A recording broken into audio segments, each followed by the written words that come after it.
Whether you've got an over-the-top setup like I do, or you're sticking with the built-in webcam on your computer, you can bring your Zoom meetings and classes alive by using Ecamm Live.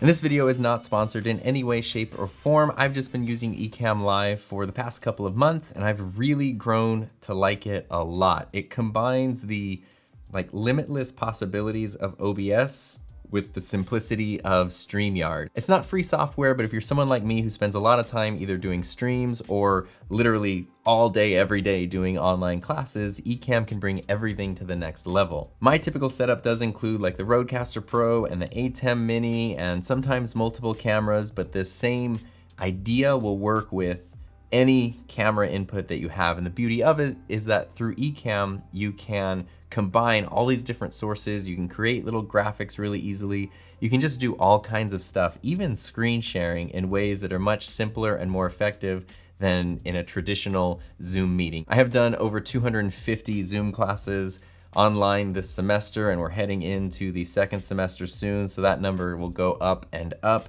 And anything that makes my life easier, I get really excited about when it comes to this. But Ecamm doesn't just make it easier, it actually makes it better. So let's see what's so great about Ecamm. Right now, I've got a second EOS R connected to Ecamm the same way that I normally would for my classes. The shot's a little different. Normally I actually use this shot for my classes because it works really well. That's probably not relevant. Anyway, so right now I've got Ecamm and Zoom both opened on my computer, and I put them side by side so you can see how these things work together. Actually, I should put it this way. Zoom is over here and all of the Ecamm layouts are right down here. And that is really the beauty, is how you can adjust this interface. So I can just move everything around however I want it. I can bring up different settings and different overlays. If you are streaming, because that is the most common use for Ecamm is on something like YouTube, then you can even open up your comments and pop those up on screen as they roll in, but that obviously doesn't happen during a Zoom meeting. So instead of going to YouTube or anything like that, usually I just set my destination as record only, although it doesn't really matter because Zoom is doing the recording for the meetings. And I will say, I have noticed that when I'm using Ecamm and this method through Zoom, my classes, sometimes the recorded part can be maybe 40 to 45 minutes. Usually Zoom takes kind of a while to process that file before I can then upload it so the students can replay it. Using Ecamm, for whatever reason, makes Zoom process the file way quicker. I have no idea why. If anything, I would kind of have thought the opposite, but it works, so I'm not gonna argue with it. But jumping back into the setup here, and this definitely is not an Ecamm tutorial video, that could be an entire series, maybe in the future. This is just the basics of using Ecamm with Zoom, some other online meeting software, Skype, FaceTime, they kind of work the same way. When you first start up Ecamm and then you open up your Zoom settings, right now everything is running through my Blackmagic Ecamm Mini, which is also what is running into Ecamm Live. But Ecamm is not showing up anywhere here. So what I need to do in Ecamm Live is go on to Output and click on Virtual Cam and turn that on. Now again, this is a Pro plan feature, so it's not gonna work on every Ecamm plan. The Pro option of Ecamm also gives you the ability to bring in guests for interviews, which is terrific. You just send them a link and they can join in, and you can do split screen. You can have like 5 people, it's amazing. My only gripe with Ecamm is that they didn't call their interview feature Wecam. Come on. Once you've got virtual cam turned on, it basically makes the output from Ecamm act as a webcam source for your computer. So in other software, now like Zoom, Ecamm will pop up as a source, and I can click over there and use that as my video source for Zoom. So I'm actually going to start a meeting. And even though your Zoom meeting is now running the same, it's the fact that you're using Ecamm that lets you do all of that really cool new stuff. So for example, everything down here in the window, I've got my sound effects. I teach high school kids, sound effects go a long way. Right now, because I'm all by myself in this chat, there's nobody talking in the chat. But sometimes if I got students that want to blow up the chat, I can drop the explosion sound effect.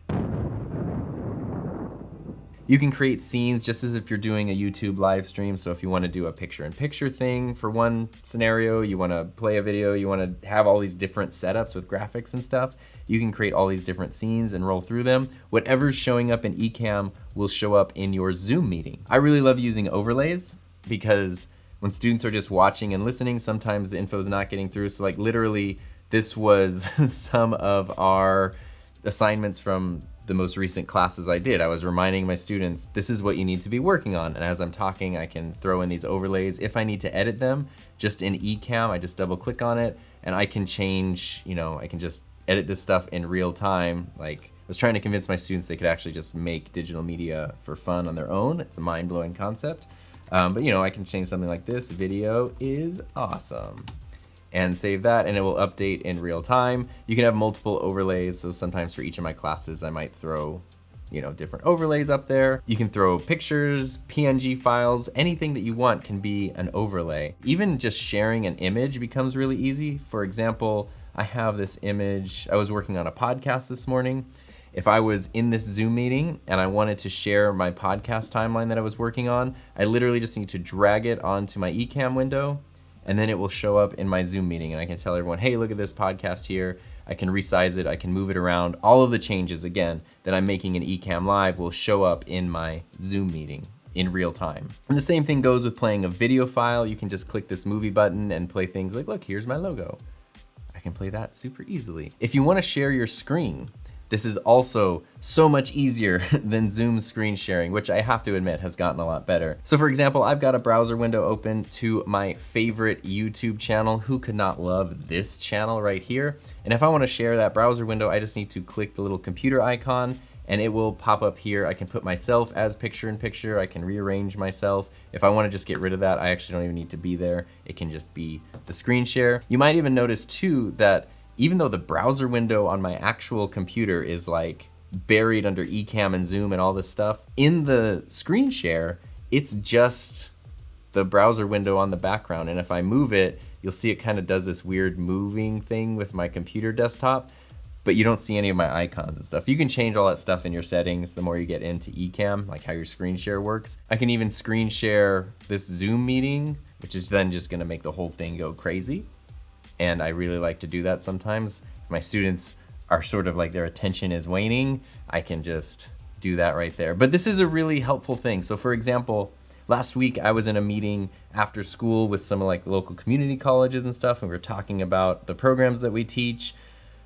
I needed to quickly show my classes, but I didn't have like a keynote or anything prepared. And so what I was able to do is share our program website super easily. And then while someone else was talking, I typed out, here are our classes, and was able to add that as an overlay real quick. And it did make me look more professional during the meeting. Like, it was a very good image to present as a working professional, but also it made the point I was trying to convey more clear, which is really what this is all about. This is not about just flexing on everyone with all these graphics and things that you can do, although sure, that can be fun. It's really about making things as clear and effective as possible. And if you've been watching YouTube or Twitch streamers, and you see all the great things that they're able to do that keep their streams interactive and engaging, and then you go to your Zoom meeting and everything is super boring and plain and every meeting feels exactly the same, well, this is a way you can make yourself stand out. This is a way you can really level up the overall quality of everything that you're doing. And of course, there are a couple other benefits to this as well. If you're really only concerned with your side of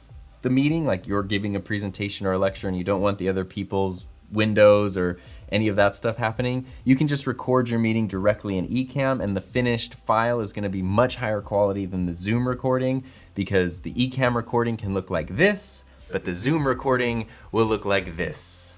And to take this one step further, even though this isn't totally necessary, if you are somebody who doesn't have an A10 Mini, or you don't have something like the Elgato Cam Link, but you don't want to use your webcam now that you've got Ecamm to make everything look amazing, with the Canon EOS Webcam Utility, which is a free download, and I do think Sony has a very similar application that does the same things, your Canon camera can now do a lot of things it couldn't do before.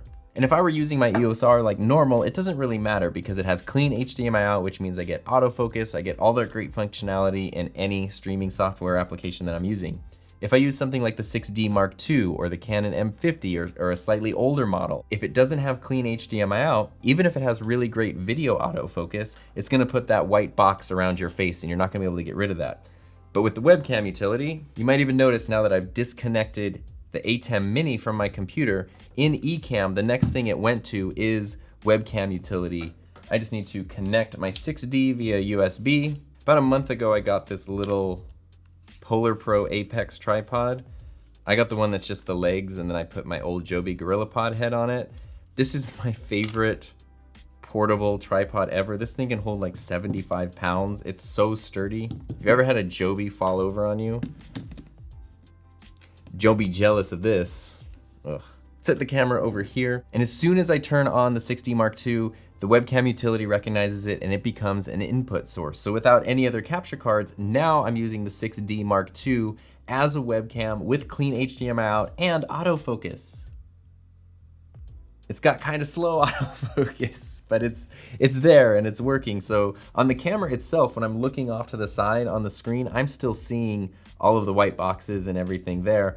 But on the actual stream, on the Ecamm input with the webcam utility, there's nothing there. It's clean HDMI input. So now with Ecamm and your existing camera as a webcam just through USB for free, you can really change the entire situation, the entire experience of one of your Zoom meetings or your Zoom classes. It's also worth mentioning while we're doing this that Ecamm does have a mic delay option, so if you want to delay your audio because you're having syncing issues through Zoom or whatever, you can experiment with that until you get it exactly how you need it. And of course, it's absolutely possible to deliver incredible classes, meetings, streams, whatever, just using your built-in camera and microphone. But these little things that kind of level everything up a little bit, they really do make a huge difference. And I think most importantly, it keeps you creative in your work. If you're just kind of doing the same thing the same way every day, that can get pretty boring and you can get a little bit jaded. But if you start looking for all these new things to do and different ways to kind of alleviate friction or bring in some new functionality to your workflow, that not only gives you a better end result, but it also makes things more exciting for you, makes you feel more creative, and lets you have more fun while you're working. If you want to know more about my over-the-top, unnecessary, but still really fun Zoom setup, I did an entire video about it, and I've also put together a playlist of other videos I've made about live streaming and everything to kind of get you up and running the best way possible.